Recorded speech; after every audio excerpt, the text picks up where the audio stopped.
चलो। परियोजना के बांध व टनल निर्माण कार्यों के साथ साथ लगभग 2 लाख हेक्टेयर क्षेत्र में प्रेशराइज्ड पाइप तकनीक से कमांड क्षेत्र विकसित करने के कार्य प्रगति पर है। योजना पर अब तक लगभग 3,300 करोड़ रुपए खर्च हो चुके हैं। मैं आगामी वित्तीय वर्ष के लिए 85 करोड़ रुपए का प्रावधान प्रस्तावित करता हूँ।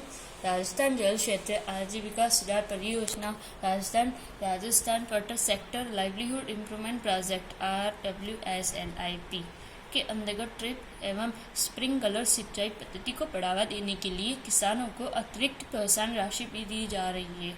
प्रोत्साहन राशि योजना के माध्यम से आगे बढ़ो। योजना के माध्यम से प्रोत्साहन राशि भी दी जा रही है। हाँ, मतलब सरकार क्या करती है, जैसे मान लो 100 रुपये का सामान है, कितने रुपए का? 100 रुपये का। तो सरकार कहती है कि 70 रुपये हम देंगे, 30 रुपये आपको देना है। अच्छा, वो प्रोत्साहन राशि। हाँ, ऐसे प्रोत्साहन अच्छा। राशि। आगामी वर्ष में 100 रुपये का सामान है। हाँ, 70 रुपये सरकार देगी, 30 रुपये किसान को देना है। किसान को देना है। हाँ। आगामी वर्ष में इस परियोजना पर 465 करोड़ रुपए खर्च किए जाएंगे, जिससे 21 जिलों के 2,62 हेक्टेयर सिंचाई क्षेत्र के लगभग 5 लाख काश्तकार लाभान्वित होंगे। काश्तकार लकड़ी। आगे बढ़ो। रेगिस्तानी क्षेत्र हेतु राजस्थान जल क्षेत्र पुनर्संरचना परियोजना Rajasthan factor sector restructuring project for desert area RWSRPD। ये सेम है पिछले बजट से, मतलब पिछले ईयर के और अगले ईयर के सेम है ना? क्या? कुछ सेम कुछ है। कुछ सेम होता है बजट में सेम है ना? हाँ। में लगभग 378 करोड़ रुपए की लागत से 49 किलोमीटर लंबाई में इंदिरा गांधी फीडर व मुख्य नहर तथा वितरिकाओं एवं माइनरों के जीर्णोद्धार कार्य करवाए जाएंगे। राजस्थान फीडर एवं सरहिंद फीडर की रिलाइनिंग के कार्यों पर आगामी वर्ष में 250 करोड़ रुपए व्यय किए जाएंगे। आगामी वर्ष रिपेयर, रिनोवेशंस, रेस्टोरेशंस योजना के अंतर्गत प्रदेश के 14 जिलों जयपुर, सवाईमाधोपुर, धौलपुर, दौसा, सीकर, टोंक, भरतपुर, अजमेर, डूंगरपुर, प्रतापगढ़, चित्तौड़गढ़, झालावाड़, बारा एवं बूंदी के विभिन्न जलाशयों में 124 करोड़ 71 लाख रुपीस के 37 कार्य किए जाएंगे। इससे 7,380 हेक्टेयर सिंचाई क्षेत्र को पुनर्जीवित किया जाकर लगभग 2 लाख किसानों को लाभान्वित किया जाएगा। हमारी सरकार बांधों के समग्र जीर्णोद्धार व आधुनिकीकरण के लिए कटिबद्ध है। वर्ष 2020-21 के बजट में मैंने बांध पुनर्वास एवं सुधार परियोजना के अंतर्गत 18 बांधों के जीर्णोद्धार कार्य प्रारंभ करने की घोषणा की थी। आगामी वर्ष में 70 करोड़ 54 लाख रुपीस की लागत से 18 और बांधों जगजौर, हिंडौन, करौली, परेटा, बयाना, भरतपुर, मोरा सागर, पावनवास, सवाईमाधोपुर, सिलीगुड़ी, कोमेरैंड, अलवर, सेंट्रल सागर, रोसा, नंदसमन, नाथद्वारा, राजसमंद, वाकन-डुगला, बड़ी मानसरोवर, निम्बाहेड़ा, चित्तौड़गढ़, भंवरसिमला, पिपलखुट, प्रतापगढ़, सुरवानिया, बांसवाड़ा, कोवटा, मांडलगढ़ एवं मेजा मांडल, भीलवाड़ा, चिनार, आपू रोड, कादम्बरी एवं गैर, पिंडवाड़ा, सिरोही, पांगली, आहोर, जालोर, सातड़ी, गेदेसुरी, पाली एवं भीमलत, हिंडोली, बूंदी के जीर्णोद्धार संबंधी कार्य करवाए जाएंगे। इंदिरा गांधी नहर परियोजना तृतीय चरण की लिफ्ट योजनाओं में प्रेशर सिंचाई पद्धति स्थापित करने हेतु केंद्र सरकार द्वारा वर्ष 2016 में 1,658 करोड़ 81 लाख रुपए की स्वीकृति दी गई थी, परंतु केंद्र सरकार द्वारा अपनी पूर्ण इंसा राशि नहीं दी गई तथा बाद में इस योजना को बंद कर दिया। अब चूरू, हनुमानगढ़, बीकानेर व जोधपुर जिलों के कृषकों को मिलने वाले लाभों को ध्यान में रखते हुए 3 लिफ्ट योजनाओं चौधरी कुंभाराम लिफ्ट, पन्नालाल पारूबाल लिफ्ट एवं करणी सिंह लिफ्ट के कार्यों हेतु आगामी वर्ष में 100 करोड़ रुपए का प्रावधान प्रस्तावित है। पर केंद्र सरकार पैसे क्यों नहीं दे रहे? वो भी क्या करते हैं उस फंड को? अपन इस पे डिस्कस नहीं करेंगे। अब अभी तो फिर अपन इस विकास कैसे होंगे पूरा? हाँ, तो बहुत सारा विकास करना है, बहुत सारे विकास के लिए बहुत सारे पैसे चाहिए, ठीक है, लेकिन पैसे नहीं है, केंद्र सरकार के पास पैसे नहीं है। सबके पास पैसे नहीं है, ठीक है। तो सोच समझ के खर्च करना पड़ता है कि अच्छा कहाँ करें, कहाँ करें, कहाँ पैसे खर्च करें, कहाँ पैसे खर्च करें, ऐसे। सोच समझ के हाँ सब क्षेत्रों में इंडिया हाँ, में सब क्षेत्रों में थोड़ा थोड़ा थोड़ा थोड़ा खर्च थोड़ा करना थोड़ा पड़ता लगा है, जैसे अभी ठीक है। राजस्थान का बता रही है, ऐसे थोड़ा हाँ, थोड़ा खर्च करके हाँ। पेयजल में, किसानों में, हाँ मजदूरों में, शिक्षा में, स्वास्थ्य में, सब हाँ, में। ओके। 100 करोड़ रुपए का प्रावधान प्रस्तावित है। करौली जिले की प्रदावती नदी को प्रदावती नदी को पुनर्जीवित किए जाने हेतु आगामी वर्ष में 30 करोड़ रुपए के कार्य कराए जाएंगे। आमजन की मांग को दृष्टिगत रखते हुए कोटा जिले के सांगोट क्षेत्र में ठुलेट कानपुर मार्ग में गालीसी नदी पर बनी पुलिया को एनीकट में बदला जाएगा। इससे 180 लाख क्यूबिक फीट अतिरिक्त जल संग्रहित किया जा सकेगा। खाजूवाला बीकानेर की टोंडा पुट्टोवाली उत्तरी का एवं पीरसलपुर शाखा का 135 करोड़ रुपए की लागत से जीर्णोद्धार किया जाएगा। ऊर्जा के बारे में। ऊर्जा माननीय अध्यक्ष महोदय, राज्य में ऊर्जा क्षेत्र के समग्र विकास हेतु 30 वर्षों के लिए पर्याप्त ऊर्जा उपलब्धता के उद्देश्य से ऊर्जा नीति 2021-2050 जारी की जाएगी। हमारी सरकार ने हमारी सरकार ने गैर परंपरागत ऊर्जा उत्पादन को प्रोत्साहित करने के लिए वर्ष 2011 में सौर ऊर्जा नीति एवं वर्ष 2012 में पवन ऊर्जा नीति जारी की थी। इसके फलस्वरूप आज सौर ऊर्जा के क्षेत्र में राजस्थान की स्थापित क्षमता 5,002 मेगावाट हो गई है, जो कि देश में दूसरे स्थान पर है। साथ ही हमारी सरकार ने गैर परंपरागत ऊर्जा उत्पादन को प्रोत्साहित करने के लिए वर्ष 2011 में सौर ऊर्जा नीति वर्ष 2012 में पवन ऊर्जा नीति जारी की थी। इसके फलस्वरूप आज सौर ऊर्जा के क्षेत्र में राजस्थान की स्थापित क्षमता 5,002 मेगावाट हो गई है, जो कि देश में दूसरे स्थान पर है। साथ ही राज्य में पवन ऊर्जा की स्थापित क्षमता भी 4,337 मेगावाट हो चुकी है। सौर एवं पवन ऊर्जा के प्रसारण तंत्र को विकसित करने के लिए राजस्थान राज्य विद्युत प्रसारण निगम द्वारा 6.3 गीगावाट प्रसारण क्षमता का ट्रेन कॉरिडोर विकसित करना प्रस्तावित है, जिससे राज्य के पोखरण, रामगढ़, जैसलमेर, बाड़मेर, जालौर तथा जोधपुर जिले में अक्षय ऊर्जा की नई परियोजना शुरू की जा सकेगी। गत 2 वर्षों के दौरान छपरा में 660 मेगावाट एवं सूरतगढ़ में 660 मेगावाट की तापीय परियोजनाओं का कार्य पूर्ण कर वाणिज्य उत्पादन प्रारंभ किया गया है। आपको जानकर प्रसन्नता होगी कि सूरतगढ़ क्रिटिकल तापीय परियोजना की एक और इकाई 8 से 660 मेगावाट का वाणिज्य उत्पादन जून माह तक प्रारंभ हो जाएगा। जून महीना में स्टार्ट हो जाएगा। राज्य में बिजली की निर्बाध आपूर्ति सुनिश्चित करने एवं विद्युत तंत्र के सुदृढ़ीकरण के लिए बागावास, हरियाण, विराटनगर, जयपुर तथा बैंकू, कंगरा, चित्तौड़गढ़ में 33 केवी के GSS बनाए जाएंगे। साथ ही मांडकासर, डूंगरपुर, खाजूवाला, बीकानेर में 33 केवी GSS का विस्तार किया जाएगा। नारायणपुर, अलवर, मंड, रायल, करौली, पाकलिया, चौहटन, बाड़मेर, मल्लारना, डूंगर, सवाई माधोपुर तथा सिकरी, भरतपुर में सहायक अभियंता विद्युत कार्यालय खोले जाएंगे। मतलब विद्युत कार्यालय ऑफिस, बिजली के ऑफिस, राइट? बिजली के office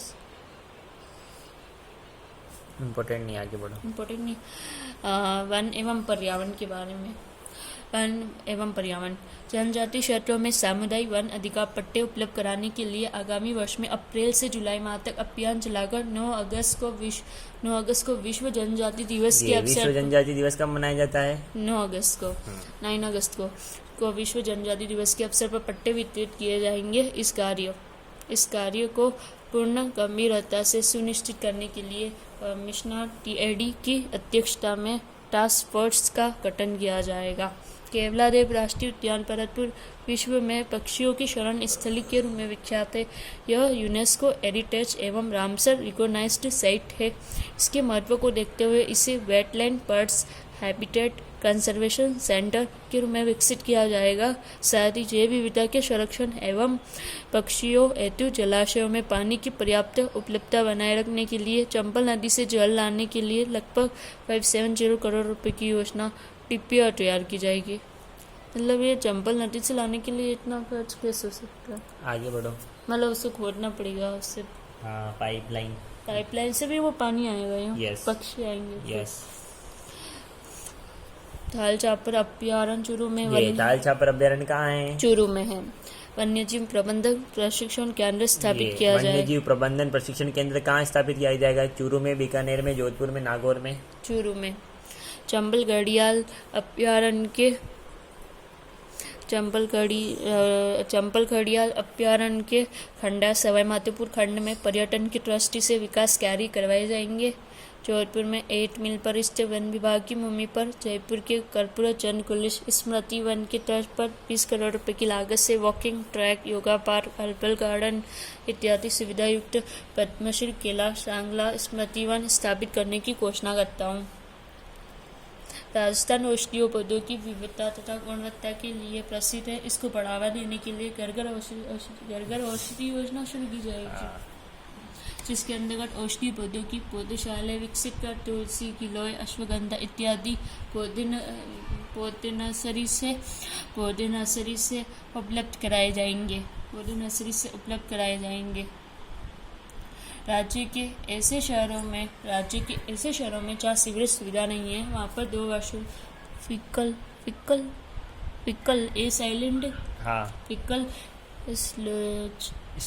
sludge treatment plants FSTP स्थापित किए जाएंगे। प्रथम चरण में आगामी वर्ष में 24 जिलों के 50 शहरों में FSTP लगाए जाएंगे, जिस पर 200 करोड़ रुपए का व्यय होगा। ये शहर है। आगे बढ़ो। ये बुक्स पढ़ना, बुक्स नहीं।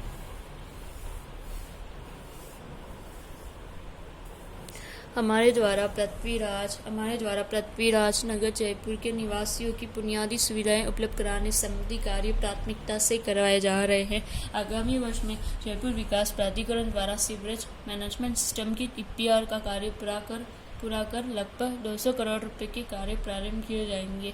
अस्पतालों की लिक्विड एवं सॉलिड वेस्ट का निस्तारण पर्यावरण की दृष्टि से अत्यंत आवश्यक है। इस दिशा में प्रदेश के बड़े अस्पतालों RUHSS-MS अस्पताल, जनाना अस्पताल, महिला चिकित्सालय जयपुर, महात्मा गांधी अस्पताल जोधपुर, PPM अस्पताल बीकानेर तथा मेडिकल कॉलेज कोटा से समस्त अस्पतालों में 25 करोड़ रुपए की लागत से सीवरेज ट्रीटमेंट प्लांट स्थापित किए जाएंगे। उसमें भी पानी निकलते, इसमें भी सीवरेज पाइपलाइन में जाएंगे। पर्यटन कला एवं संस्कृति के बारे में पढ़ेंगे। पर्यटन कला एवं संस्कृति। माननीय अध्यक्ष महोदय, राजस्थान में पर्यटन सुविधाओं के विकास एवं विस्तार हेतु पिछले वर्ष मैंने पर्यटन विकास कोष के गठन की घोषणा की थी। कोरोना महामारी की वजह से पर्यटन क्षेत्र सबसे अधिक प्रभावित हुआ। पर्यटन गतिविधियों को गति प्रदान करने के लिए अब मैं आगामी वर्ष में पर्यटन विकास कोष में 500 करोड़ रुपए का प्रावधान करने की घोषणा करता हूँ। इसमें 200 करोड़ रुपए प्रदेश की टूरिस्ट डेस्टिनेशन के रूप में ब्रांडिंग करने तथा 300 करोड़ रुपए आधारभूत संरचना का मतलब बिजली, सड़क, पानी। सड़क होंगी तो गाड़ी जाएंगे, यस, जल्दी पहुँच जाएंगे, यस, गाड़ी भी जाएंगे और मतलब ये बिजली लाएंगे, यस, खंबे जोड़ेंगे, यस, और पानी की पीने की व्यवस्था करेंगे। अच्छा, आधारभूत संरचना व निवेश आदि के लिए खर्च किए जाएंगे इस पर्यटन के, है ना। और ये टूरिस्ट डेस्टिनेशंस क्या होता है? ब्रांडिंग करना। आगे बढ़ो। मार्केटिंग करेंगे, मतलब एडवर्टाइजमेंट करेंगे। आधारभूत यहाँ पर है, अखबार में देंगे, टीवी में देंगे। अच्छा, आधारभूत संरचना व निवेश आदि के लिए खर्च किए जाएंगे। शेखावटी पर्यटन सर्किट विकसित किया जाएगा, जिसमें लोहारगढ़, शाकरी माता मंदिर, अर्शनाथ पहाड़ी, चीड़ माता मंदिर, नवलगढ़, टुंडलौत, मंडावा, लक्ष्मणगढ़, फतेहपुर, रामगढ़, शेखावटी, मानसर, अलितसीसर, मलसीसर एवं खेतड़ी सम्मिलित किए जाएंगे। साथ ही पर्यटक सूचना केंद्र सिक्कर को पर्यटक स्वागत केंद्र के रूप में विकसित किया जाएगा। पाली के रण कपूर क्षेत्र सोनाना, खेतलियाजी मंदिर, जवाई क्षेत्र व बालीदूर, जालोर के सुंदा माता व जालोदूर, बाड़मेर के आसोतरा, सिरोही के अर्पिता धाम, अरदेवी, अचलगढ़, मारकुंडेश्वर धाम, अम्बेश्वर जी व भेरू तारक धाम आदि स्थलों को फोर्टवार्ड पर्यटन सर्किट के रूप में विकसित किया जाएगा। आरटीटीसी द्वारा संचालित मिडवे यात्रियों में काफ़ी लोकप्रिय रहे हैं। इनमें से 7 महत्वपूर्ण मिडवे इकाइयों पर पाली, पहो रोड, अलवर, रतनगढ़, चूरू, पोखरण, जैसलमेर, फलोदी, जोधपुर, देवगढ़, रायसंबर एवं शाहपुरा जयपुर का 10 करोड़ रुपए की लागत से चुनादार कर सुचारू संचालन किया जाएगा। ये मिडवे यात्रियों क्या होते हैं? इम्पोर्टेंट नहीं है। राज्य में सर्वधर्म समभाव को बढ़ावा देने के लिए प्रमुख हिंदू तीर्थ स्थलों जैसे चारभुजा, नाथद्वारा, रायसंबर, वेरी इम्पोर्टेंट कि चारभुजा जी का मंदिर कहाँ पर है? तो नाथद्वारा राजसमंद जिले में। गौतम ऋषि का मंदिर कहाँ है? सिरोही में। पुष्कर अजमेर में। कोलायत कहाँ है? खाटू श्याम जी का मंदिर कहाँ है? मेहंदीपुर बालाजी का मंदिर कहाँ है? डिग्गी कल्याण जी का मंदिर कहाँ है? डिग्गी कल्याण जी मंदिर। हाँ, तिजारा कहाँ है? अलवर। श्री महावीर जी कहाँ है? चमत्कार जी कहाँ है? सवाई माधोपुर। ये बहुत वेरी इंपॉर्टेंट है, इसमें से क्वेश्चन आ सकता है। ये देखो, बाड़ा पदमपुरा कहाँ है? सांगानेर जयपुर। देलवाड़ा अचलगढ़ कहाँ है? देलवाड़ा अचलगढ़ माउंट आबू कहाँ है? सिरोही। रणकपुर कहाँ है? पाली। चांदखेड़ी कहाँ है? चांदखेड़ी खानपुर कहाँ है? झालावाड़। ये क्या, बुड्ढा जोहड़ कहाँ है? श्री गंगानगर। नारायणा कहाँ है? नारायणा खालसा हेरिटेज कॉम्प्लेक्स कहाँ है? जयपुर। पुष्कर अजमेर। गुरुद्वारा श्री कलदेर कहाँ है? बागोर साहिब कहाँ है? मांडल। ऐसे सरवाड़ दरगाह कहाँ है? अजमेर। फिर दरगाह गना पीर कहाँ है? जोधपुर। मंडोर जिले में। मंडोर गांव है, जोधपुर है। दरगाह अजमेर कहाँ है? दरगाह कपासन चित्तौड़गढ़। हमीमुद्दीन दरगाह कहाँ है? नागौर। मिटेशाह दरगाह कहाँ है? झालावाड़। नरहड़ की दरगाह कहाँ है? झुंझुनू। हकीम साहब की दरगाह कहाँ है? सीकर। दरगाह मीर कुर्बान अली दरगाह, चार दरवाजा दरगाह सांबर कहाँ है? जयपुर। ये वेरी इंपॉर्टेंट है, इसमें से क्वेश्चन आ सकता है। हाँ, लोकेशन आ सकती है। मतलब ये नॉलेज होगा तो विकास करेंगे। हाँ, ठीक है। सांबर जयपुर के धार्मिक पर्यटन सर्किट बनाए जाएंगे। धार्मिक पर्यटन सर्किट क्या होता है? कोई मतलब नहीं, आगे बढ़ो। इस पर 100 करोड़ रुपए की लागत आएगी। उदयपुर में पर्यटकों की सुविधा एवं आकर्षण हेतु फतेह सागर में रिश्ते नेहरू पार्क, रानी रोड तथा मायरा की गुफा, महाराणा प्रताप शस्त्रागार, गोगुंदा के चुनादार एवं सौंदर्यीकरण के कार्यों पर 19 करोड़ रुपए खर्च किए जाएंगे। देखो, ये क्या है? फतेह सागर में कौन सा पार्क है? नेहरू पार्क कहाँ है? फतेह सागर कहाँ है? Udaipur. Very good. Rani road, Mayra गुफा, इसमें भी डेवलप करेंगे। 19 करोड़ रुपए खर्च किए जाएंगे। मेहरानगढ़ किला कहाँ है? मेहरानगढ़ जोधपुर। किले में किए जाने वाले पर्यटकों की सुविधा के लिए पालसमर कोड़ा घाटी से मेहरानगढ़ किले तक सड़क मार्ग के निर्माण हेतु 10 करोड़ रुपए व्यय किए जाएंगे। साथ ही माचिया किले के संरक्षण एवं शहीद स्मारक के विकास के कार्य 2 करोड़ रुपए की लागत से करवाए जाएंगे। कुछ क्वेश्चंस पर आगे बढ़ो। पर्यटकों के आकर्षण एवं मनोरंजन हेतु पुष्कर अजमेर स्थित ओकरा में 19 हेक्टेयर में तथा सूरजकुंड में 150 हेक्टेयर में टूरिस्ट कॉम्प्लेक्स हेतु बहुउद्देशीय योजना बनाई जाएगी। आगे बढ़िए। देशी विदेशी पर्यटकों की पसंदीदा जगह जैसलमेर में टूरिज्म को बढ़ावा देने के लिए ढोलामारू टूरिस्ट कॉम्प्लेक्स बनाने की घोषणा करता हूँ। यह कॉम्प्लेक्स मूल सागर एवं अमर सागर सम रोड पर लगभग 3500 पीका भूमि पर बनाया जाएगा। इसमें पर्यटकों के आकर्षण व मनोरंजन हेतु रिसोर्ट, मोटल, फार्म हाउस आदि स्थापित किए जाएंगे। इसकी डीपीआर के लिए आगामी वित्तीय वर्ष में 10 करोड़ रुपए खर्च किए जाएंगे। इसी कॉम्प्लेक्स में Rajasthan folk art training institute की स्थापना की जाएगी। Rajasthan folk art training institute कहाँ पर? ये कहाँ पर है? जैसलमेर में। अच्छा, ओके। लक्ष्मणगढ़ सीकर के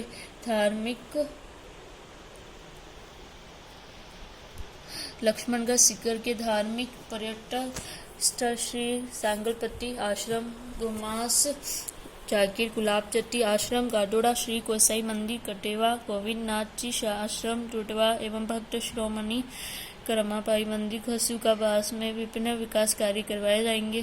पांजुटा गुण नावा नागौर ऐतिहासिक पुरा स्थल घाट की कुर्नी, जयपुर सर्वेश्वर मंदिर स्थल बांसवाड़ा, राजा मौर्ध्वज नगरी गढ़मोट, डोडा भीम करौली, चौकन्या माता बैंकू चित्तौड़गढ़, विजवा माता मंदिर मोहतपुर, आसपुर, डूंगरपुर व बल्वेश्वर निमकाढाना सीकर आदि पर्यटक केंद्रों के विकास कार्य करवाए जाएंगे। राज्य में day tourism, rural tourism, tribal tourism व एडवेंचर टूरिज्म को बढ़ावा देने के उद्देश्य से वायबिलिटी